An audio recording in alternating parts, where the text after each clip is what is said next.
नमस्कार, स्वागत है आपका स्पॉटलाइट में। मैं हूं आपके साथ पारुल। तबादला, तबादला और तबादला। मध्य प्रदेश की सियासत का चिर परिचित शब्द है तबादला, और इसमें उद्योग जोड़िए तो हो जाता है तबादला उद्योग। जी हां, मध्य प्रदेश की सियासत में जब जब तबादलों का जिक्र हुआ, उद्योग अपनी सुविधा अनुसार लोगों ने जोड़ दिया। पिछली कमलनाथ सरकार को तबादला उद्योग की सरकार कहा जाता था, क्योंकि उनके कार्यकाल में रातों रात तबादले वापस भी हो जाते थे। उस समय विपक्ष में बैठी बीजेपी ने भी तत्कालीन कमलनाथ सरकार को खूब घेरा था और तबादला उद्योग की सरकार कहा था। लेकिन अब मध्य प्रदेश में बीजेपी की सरकार है और तीसरी बार तबादलों पर लगी रोक हटी है और अब 31 अगस्त तक तबादले हो सकेंगे। लेकिन अब आत्मनिर्भर मध्य प्रदेश बनाने सरकार की सेना तैयार होगी। इसमें मानवीयता के आधार पर भी तबादले होंगे। महिलाएं या फिर वो लोग जो शारीरिक रूप से सक्षम नहीं हैं, उन्हें भी प्राथमिकता दी जाएगी, उनके मनमाफिक उन्हें पोस्टिंग दी जाएगी। तो ये तमाम चीज़ों का निचोड़ आप इस बार तबादलों में देखेंगे। लेकिन लेट लतीफ़ी जो हो रही है, उठ रहे हैं उस पर भी सवाल कि आखिर बार बार क्यों तबादलों पर जो लगी रोक है वो हटाई जा रही है, तबादले पूरे नहीं हो पा रहे हैं। इसको लेकर सवाल हैं, आरोप भी हैं। तो चलिए चर्चा को शुरू करते हैं, लेकिन उससे पहले आप ये रिपोर्ट देखिए।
है अब बड़ी तादाद में तबादले होंगे, लेकिन पूछा तो जाएगा कि कहीं बहुत देर तो नहीं कर दी आते आते। अब जब सभी जगहों पर स्कूलों में पढ़ाई चालू हो गई है, कई स्कूलों में तिमाही की परीक्षा ऑनलाइन ली जा रही है। ऐसे में वो अधिकारी जिनके बच्चे नई जगह पर जाकर स्कूलों में एडमिशन लेंगे, उनके लिए भी ये तबादले मुसीबत से कम नहीं होंगे। तबादलों की बढ़ाई गई मियाद को लेकर बीजेपी और कांग्रेस का इस पर क्या कहना है, आप सुनिए।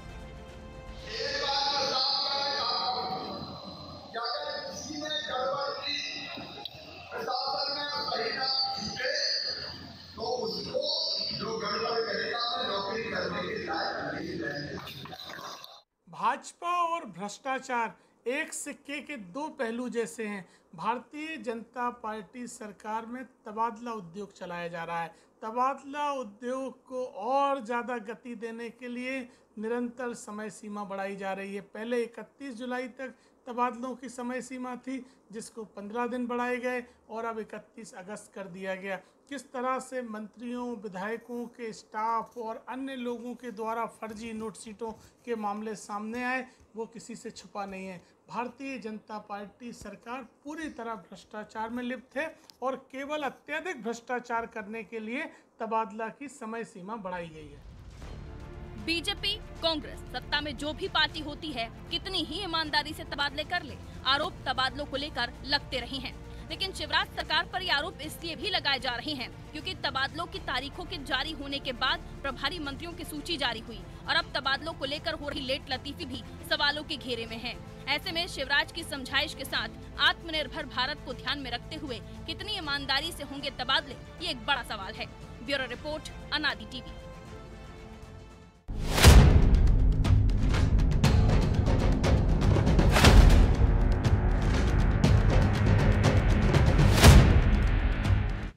तो चलिए स्पॉटलाइट में वो कौन सा सवाल जिन्हें हम हाईलाइट करेंगे, उन पर नजर डाल लीजिए।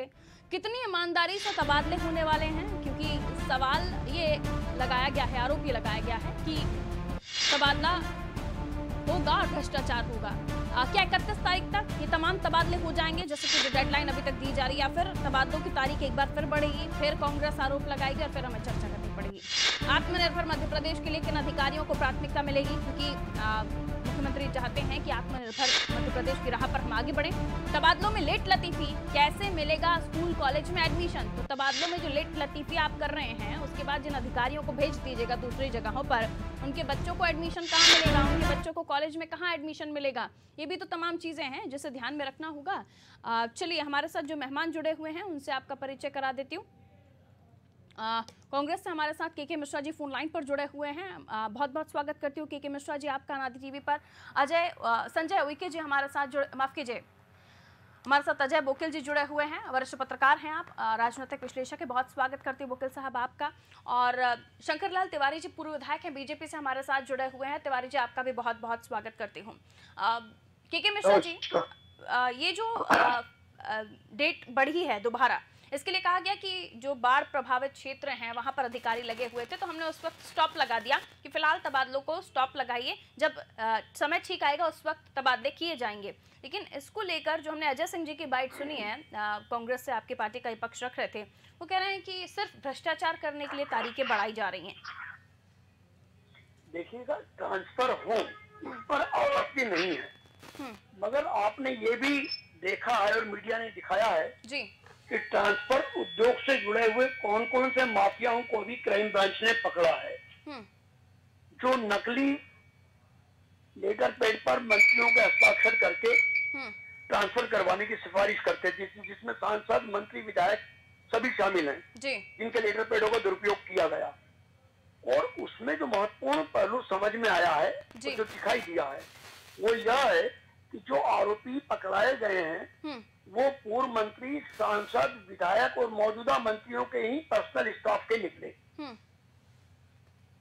तो अब आप इससे अंदाज लगाया जा सकता है या लगा सकते हैं कि तबादला उद्योग में किस किस तरह के रैकेट किन किन लोगों के संरक्षण में काम कर रहे थे। और मंत्रियों के स्टाफ में एक मंत्री के खिलाफ तो आरएसएस के ही व्यक्ति ने माननीय मुख्यमंत्री जी को आरएसएस के दफ्तर में सुभाष भगत जी को शिकायत की है कि मेरे ट्रांसफर में मंत्री जी के लोगों ने 5 लाख रुपए मांगे, और उससे संबंधित प्रिंसिपल सेक्रेटरी ने मंत्री जी को खुद कहा था कि आप ये प्राइवेट लोग जो आपने रखे हुए हैं उनको आप हटा दीजिए। यानी सरकार के पास इस जान की जानकारी थी कि लेन देन प्राइवेट लोगों के माध्यम से हो रहा है। जब संघ के लोग ही उससे अछूते नहीं रहे तो आप समझ जाइए कि तबादला उद्योग किस स्तर पर चलता था या चल रहा है, और उसको गति देने के लिए 21 अगस्त तक और बढ़ा दी गई डेट। इसमें कहीं कोई संकोच हो तो आप बताइएगा, मैं तो प्रामाणिक तौर पर आपसे बात कर रहा हूँ। ठीक है, शंकर लाल तिवारी जी आप ही के पास आते हुए के मिश्रा जी ने तो सारे तथ्य और तर्कों के साथ सारी चीजें रख दी हैं, क्या कहना चाहेंगे आप इस पर? मुझे तो सुन रहा है के मिश्रा जी को न तो कोई तथ्य रखे उन्होंने, न कोई तर्क है। हाँ। पर के मिश्रा जी सच में बहुत अच्छी डिबेट करते हैं, बहुत अच्छा है।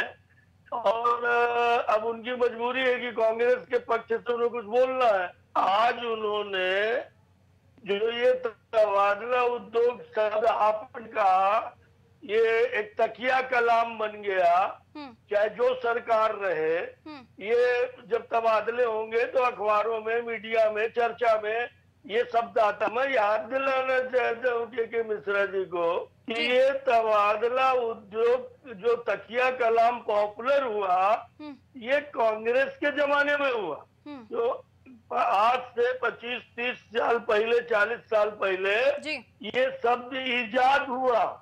जैसे पत्रकार लोग शब्द इजाद कर रहते हैं, फ्रेंडली फायर, दोस्ताना मुकाबला होगा चुनाव में, ऐसे ये तबादला उद्योग का तकिया कलाम पॉपुलर हो गया। वस्तु स्थिति ये है कि जो ये आरोप कांग्रेस के मित्र सतही तौर पर लगा रहे हैं, ये बार बार डेट बढ़ रही है। अरे भाई थोड़ी तो मानवीय दृष्टि सोचिए, इतनी ये चंबल मुरैना के एरिया में अधिक थी, वहाँ नुकसान अधिक हुआ, पर मेरे रीवा संभाग में भी बाढ़ के कारण लोगों का नुकसान हुआ, यहाँ सैकड़ों गिरे हैं। नहीं, वो ये तर्क नहीं दे रहे हैं कि ये लेट क्यों हुआ, वो ये बता रहे हैं कि आपके कई ऐसे मंत्री हैं, कई ऐसे जो जन नेता हैं जिनके स्टाफ में ही बैठे हुए लोगों ने लेटर हेड पर तबादलों की सिफारिश कर दी। तो ये उद्योग किस तरह से चल रहा है वो ये समझाने की कोशिश कर रहे थे।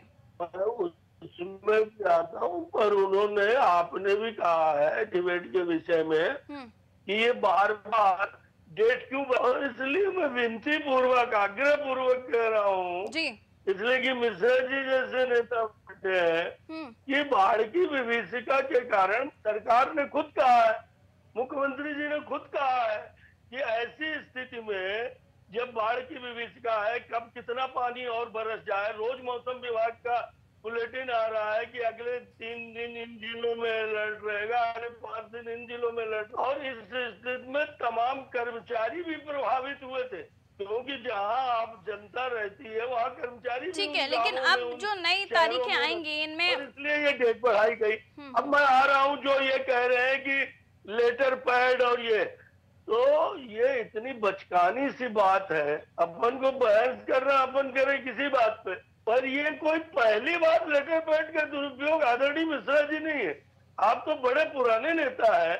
ये लेटर पैड का आजकल कंप्यूटराइज करा लेना और फर्जी लेटर पैड बना लेना, फर्जी दस्तखत करके किसी की शिकायत कर देना, आपके जीवन में भी मिश्रा जी आया होगा, मेरे जीवन में आया, मैंने कभी शिकायत की नहीं कि के मिश्रा जी फलाने पद में है और वो गड़बड़ है और वो उनका मैंने उनकी जांच कराई जाए, पर मेरे लेटर पैड को किसी ने कंप्यूटर में निकाल के 4-6 अधिकारियों के विरुद्ध शिकायत कर दी। इतना इजी नहीं है शंकरलाल जी, जितना आप समझा रहे हैं ना उतना इजी नहीं था। मैं वकील साहब के पास जा रही हूँ, वकील साहब बार बार मैं आ रही हूँ आपके पास, इतना इजी जितना आप बता रहे हैं कि प्रिंट कर देना और मंत्री जी के दफ्तर तक पहुँच जाना या फिर सिफारिश कर देना, इतना आसान दिख नहीं रहा जितना आप बता रहे हैं। मैं आ रही हूँ सर, आपके पास आ रही हूँ, वकील साहब से मैं और समझ लेती हूँ। वकील साहब, तबादलों की तारीख पर जाना और उसके बाद आत्मनिर्भर मध्य प्रदेश को देखते हुए अधिकारियों के तबादले होंगे।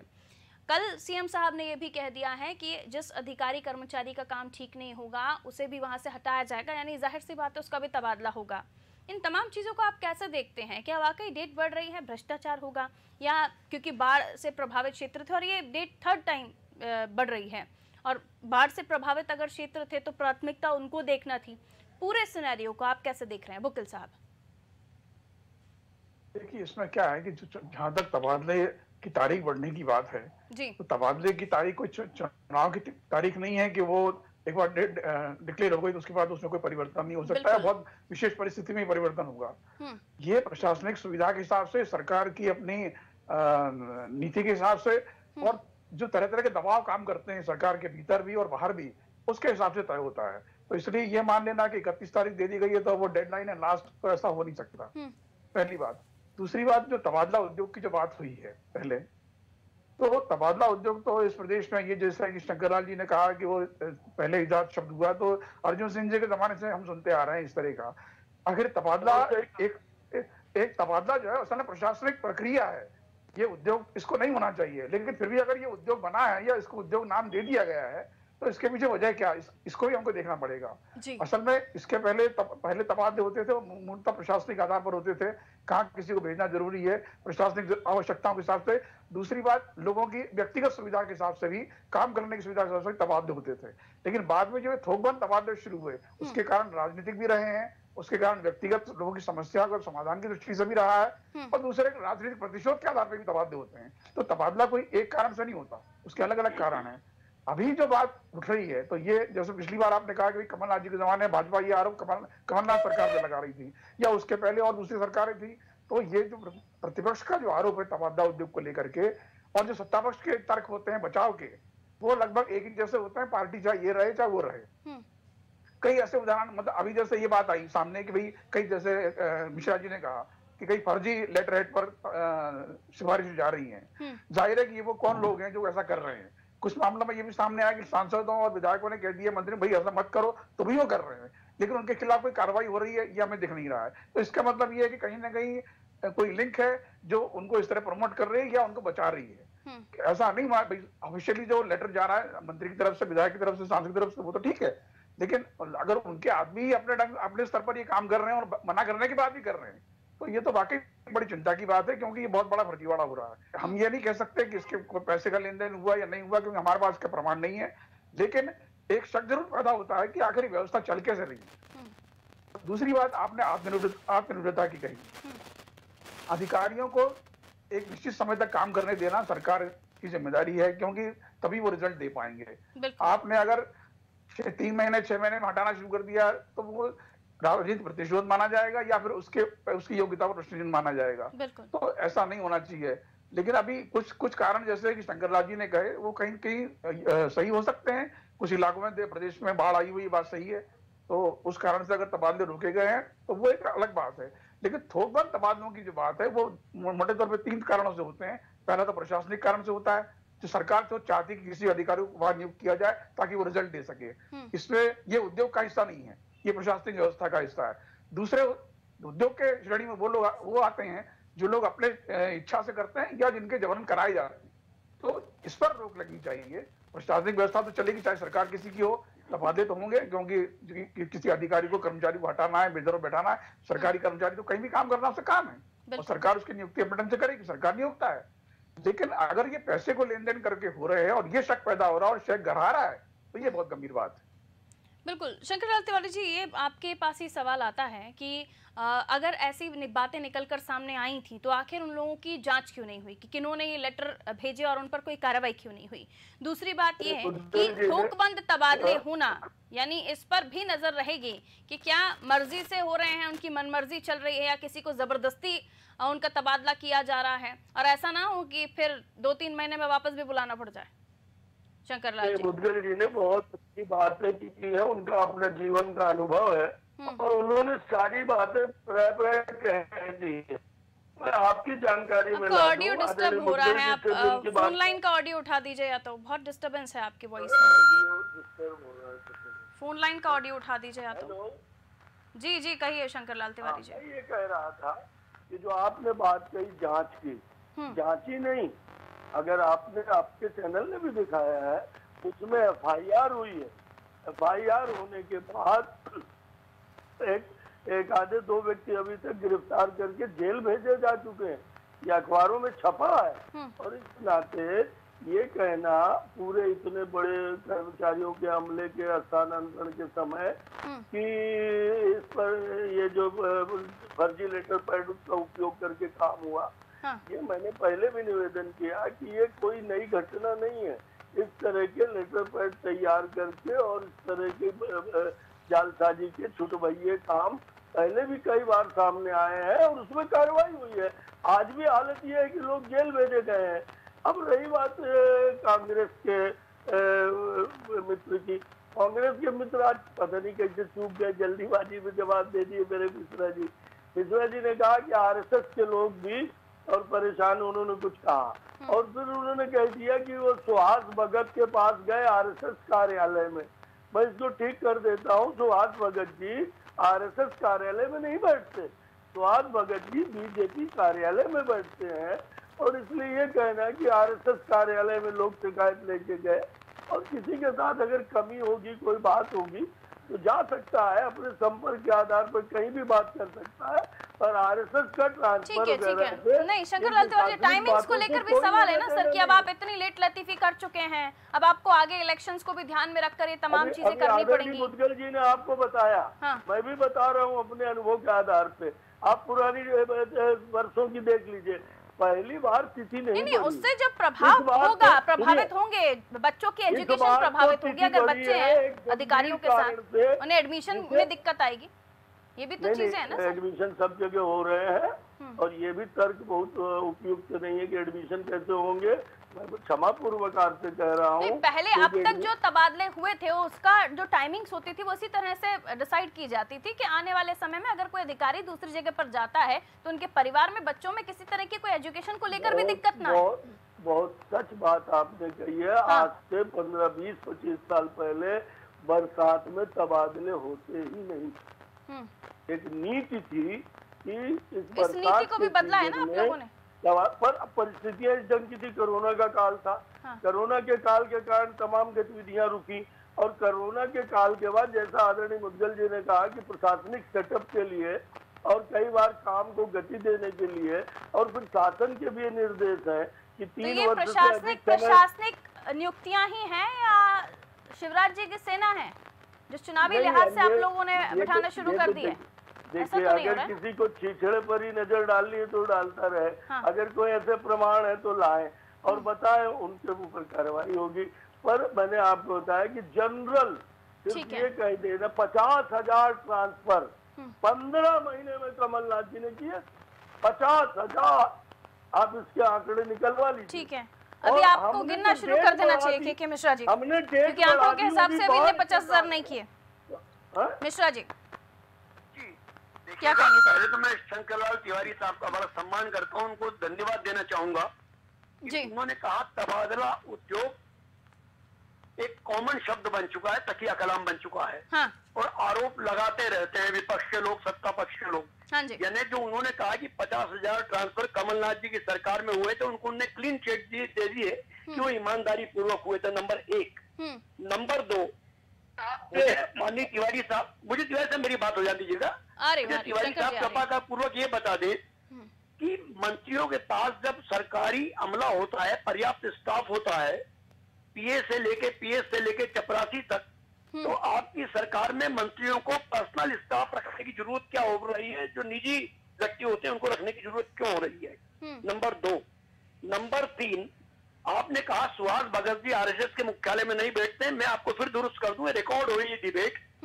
आपके ही उज्जैन से जुड़े हुए एक मंत्री जी के खिलाफ संघ के व्यक्ति ने, जो शिक्षा विभाग में यूनिवर्सिटी में उज्जैन में, नाम ले लीजिए, उन्होंने माननीय मुख्यमंत्री जी को शिकायत की है, सुहास भगत जी को शिकायत की है कि मेरे ट्रांसफर के लिए 5 लाख रुपए मांगे गए उनके निजी स्टाफ ने, और मुख्यमंत्री जी ने उनको बुलाकर हिदायत भी दी है मंत्री जी को।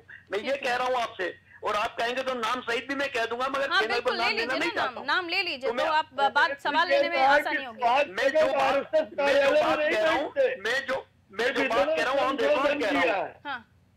और आपने ये कहा कि मौसम विभाग ने, वैज्ञानिकों ने चेतावनी दी थी कि यहाँ बाढ़ आ सकती है। Yellow card, below card, blue card जो भी आपके होते हैं, येलो रेड अलर्ट। मौसम विभाग ने तो ग्वालियर चंबल संभाग के लिए भी चेतावनी दी थी। तो जब वहां बाढ़ पीड़ितों को समस्या हो गई, तब तक सरकारें नहीं देखा। तबादलों में ये बहाना, मौसम विभाग की चेतावनी को ग्वालियर चंबल में नजरअंदाज क्यों किया, और ट्रांसफर के लिए उसको माध्यम क्यों बनाया जा रहा है? नहीं, वो मंत्री जी का नाम तो ले लीजिए। उज्जैन वाले कौन से मंत्री जी हैं जिनका मुझे कोई भाई नहीं, मोहन यादव जी की शिकायत की और अखबारों में छपा है। ठीक, मैं अपने मन से नहीं कह रहा हूँ, अखबारों में ये बात छपी है।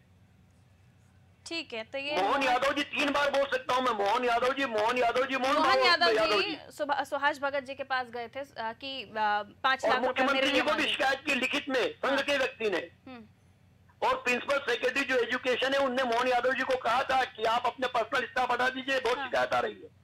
मैं क्लियर कह रहा हूँ बिना भय के। ठीक है, मैं अजय बुकिल जी के पास जा रही हूँ। शंकरलाल जी आपके पास आऊंगी। अजय सर, ये अभी ये तमाम नामों का सामने आना, अखबारों में छप जाना, और पार्टी प्रवक्ताओं का ये कहना कि अखबार में ये तमाम चीज़ें आई हैं, ये तो इस पर तो आप समझाइश दीजिए, आप अपना विश्लेषण रखिए। लेकिन दूसरी चीज़ ये भी कि क्या टाइमिंग्स परफेक्ट है ये तमाम चीज़ें करने के लिए, जो प्रशासनिक व्यवस्था आप कह रहे हैं कि करने के लिए, और उसके इतर ये भी हम देखें कि पर्दे के पीछे वो प्रशासनिक व्यवस्था, इलेक्शन व्यवस्था भी होती है कई बार। ये ऐसा तो नहीं हो रहा है ना सर? नहीं, देखिए ऐसा है कि तबादलों के पीछे मैंने पहले ही कहा कई तरह के दबाव काम करते हैं। हाँ। एक तो प्रशासन की जरूरत तो पहले आई, लोगों की आवश्यकता या उनकी इच्छा कि भाई उनको कहीं यहाँ से छोड़ के वहां जाना है, यहाँ पर तबादला अपने पारिवारिक कारणों से कराना, एक वो होता है। दूसरी बात सरकार भेजना चाहती है। तीसरी बात यह है कि राजनीतिक प्रतिशोध के आधार पर लोग हटाया या प्रशासनिक प्रतिशोध के आधार पर हटाया और एक दूसरे पोस्ट किया जाता है। तो ये अलग अलग फैक्टर्स होते हैं, और ये जो आंतरिक दबाव इस तरह जो काम करते हैं, उसके कारण कोई भी तबादला नीति ठीक से लागू हो नहीं पाती या उसको बढ़ती रहती है, और उसमें कहीं ना कहीं विसंगतियां समय समय पर पैदा होती है, और उसको फिर सॉल्व करने की, हल करने की कोशिश की जाती है, और कोई ना कोई रास्ता ढूंढा जाता है। अब दूसरी बात यह है कि जैसे मिश्रा जी ने कहा, तबादला और उद्योग और ईमानदारी, मेरा कहना यह कि उद्योग और ईमानदारी में आपस में कोई संगति नहीं है।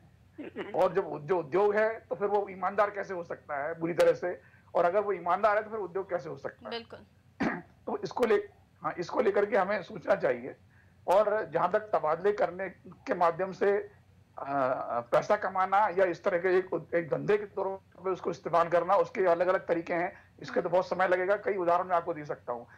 हर सरकार में कुछ न कुछ नए शगुफे हमको सामने देखने को मिलते हैं, नए नए तरीके। एक बार मुझे याद है कि जब एक पूर्व मुख्यमंत्री कांग्रेस के थे, उनके जमाने में जो शेजवार जी नेता प्रतिपक्ष थे, तो उन्होंने तबादला आदेशों की एक पूरी रोल के रोल विधानसभा बिछा दिए थे। बड़ा हंगामा हुआ था उसको लेकर के भाई। तो उन्होंने कहा कि ये क्या है, जैसे कि तिवारी जी ने कहा कि 50,000 तबादले कमलनाथ जी ने किए, तो इस सरकार में अभी संख्या आंकड़ा सामने नहीं आया है, लेकिन वो भी उसके आसपास ही होगा। इसलिए ये कोई नई बात नहीं है इस तरह की, क्योंकि सरकारें अपने ढंग से काम करती हैं और ये कोई छुपी बात नहीं है कि इसमें पैसे का लेन देन किसी न किसी स्तर पर होता है। अब वो जबरदस्ती से हो, स्वेच्छा भाव से हो, सेवा भाव से हो, दान दक्षिणा के रूप में हो, और समर्पित भाव से हो, तो वो अलग बात है। लेकिन इसमें आरोप लगाने वालों को ऐसे कौन से क्लू मिल जाते हैं कि वो कहते हैं कि पैसा लेकर या तबादला उद्योग चल रहा है? ये क्लू कहाँ से आते हैं? फिर क्लू देने वाले भी उन्हीं में से लोग आते हैं, लेकिन इसमें क्या है कि इसको सिद्ध करना बड़ा कठिन है। पैसा किसने दिया, कितना दिया, किसको दिया, किस माध्यम से दिया, और तो वो अगर बहुत बताने वाले बता जाते हैं, साबित करने वाले कर नहीं पाते हैं। हाँ, तो वो बहुत मुश्किल काम है, क्योंकि ये नकदी लेन देन है पूरा का पूरा जो होता है, जो भी करता होगा, तो वो उसको पकड़ना बहुत मुश्किल है। और लेकिन ये लोग केवल ये है कि अपना काम हो जाए, इसमें समाधान मानते हैं। ऐसी कोई शिकायत ना आए शंकर लाल तिवारी जी, ऐसी कोई शिकायत ना आए तो जरूर कहा जा सकता है कि कोई लीगली सब कुछ हुआ है, ईमानदारी से सब कुछ हुआ है। लेकिन जैसे कि अभी मोहन यादव जी का भी एग्जाम्पल दे दिया, और बीच में कभी और ऐसी खबरें अगर निकल कर आ जाती हैं, तो फिर तो उंगलियां उठेंगी सर कि आप तो बड़ी बड़ी बातें करते थे, हो तो कुछ और रहा है। शंकर लाल जी, के मिश्रा जी के इस आरोप का जो उन्होंने इधर उधर की सुनी सुनाई बात के आधार पे कहानी गढ़ के सुनाई है, एकदम खारिज करता हूँ। इसलिए कि जब ट्रांसफर सभी डेट बढ़ रही है, ट्रांसफर सभी हुए ही नहीं है, तो फिर इस तरह की बात आने कोई सवाल नहीं। एक बार आप कहते हो ट्रांसफर की तारीखें बढ़ रही हैं, फिर आप कहते हो कि एक मंत्री के विरुद्ध, हो सकता है कि मंत्री को लग रहा हो कि ये व्यक्ति काम ठीक से नहीं करता, उसे हटाना है, और उन्होंने जाकर के अपना पक्ष किसी वरिष्ठ नेता के पास रखा हो, पर यह भी कोई प्रमाणिक आरोप नहीं है। मुझे तो लगता है कि के मिश्रा जी बहुत ही चतुर और बहुत ही जोरदार डिबेट करते हैं, और इसलिए उनने एक कहानी सुना दी, मोहन यादव। अरे भाई साहब आप सुनिए, कमलनाथ के सरकार में तो डायरिया पकड़ी गई है, केंद्र से आकर के लोगों ने पकड़ा है। तो फिर ये छापने वाले कैसे छाप देते और आप लोग कोई आवाज भी नहीं उठाते? नहीं, फिर ये जो अभी हवाला दिया के मिश्रा जी ने कि अखबार में छपा है, तो ये छापने वाले छाप जाते हैं, आप लोगों को पता ही नहीं चलता। अखबार आपने भी देखा पड़ा है, और अभी अखबारें, ये मीडिया कितना विश्वस्त सूत्रों से छपता है और किस ढंग से टेबल न्यूज़ेस बनती है, इस बहस में हम न पढ़े तो अच्छा है, क्योंकि मैं भी अखबार वाला जवानी में रहा हूँ। 30 साल अखबार में मैंने काम किया है, और इसलिए अखबार की न्यूज़ों के वजह में आपकी बातों को बहुत ज्यादा क्लेम नहीं करते हुए मैं आगे बढ़ रही हूँ। के मिश्रा जी, तो तमाम चीजें तो उनको पता है, वो कह रहे हैं, और जो विश्वसनीयता वो कह रहे हैं कि मोहन यादव जी के मामले में तो प्रमाणिक कैसे हो सकता है? बाकी आप जवाब देना चाहें जिस बात का। देखिएगा शंकर लाल जी उस वक्त की बात कर रहे हैं जब राजनीतिक मूल्यों में ईमानदारी बरती जाती थी।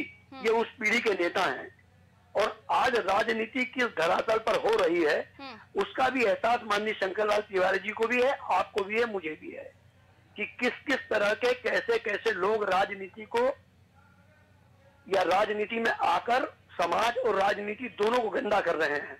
और यही कारण है कि राजनेताओं के प्रति जनता का विश्वास खंडित होता जा रहा है। ठीक है, बहुत बहुत शुक्रिया आप तीनों का हमारे साथ जुड़ने के लिए। तो अजय बुक्तल साहब भी हमारे साथ जुड़े, बहुत बहुत शुक्रिया। शंकर लाल तिवारी जी हमारे साथ जुड़े, के मिश्रा जी जुड़े, आपका भी बहुत बहुत शुक्रिया हमारे साथ जुड़ने के लिए। तो तबादलों को लेकर हर बार शोर होता है, और इतना शोर होता है कि अलग अलग तरह के आरोप प्रत्यारोप भी शुरू हो जाते हैं। एक तरफ कांग्रेस की तत्कालीन सरकार को लेकर कहा जाता है कि आपके कार्यकाल में 50,000 तबादले हुए, आपके समय पर डायरियां निकली, फला बातें। लेकिन अब जब तबादलों की बात सामने आ रही है, तबादलों में कितनी ईमानदारी बरती जाएगी? क्योंकि अब तक आप तत्कालीन सरकार पर, कमलनाथ सरकार पर आरोप लगा रहे थे, और अब आप लोग जब तबादले कर रहे हैं तो इसमें कितनी ईमानदारी दिखाई देगी? इसमें किसी तरह की कोई लेन देन नहीं होगी? ये सारी चीज़ें भी सामने आना चाहिए, तब जाकर आप पर आरोप लगना बंद हो जाएंगे। बहरहाल जब तबादले होते हैं तब इस तरह के आरोप किसी भी पार्टी पर जो शासन कर रही है, सत्ता में हो, उन पर लगते हैं। दीजिए इजाज़त, रखिए अपना ख्याल, नमस्कार।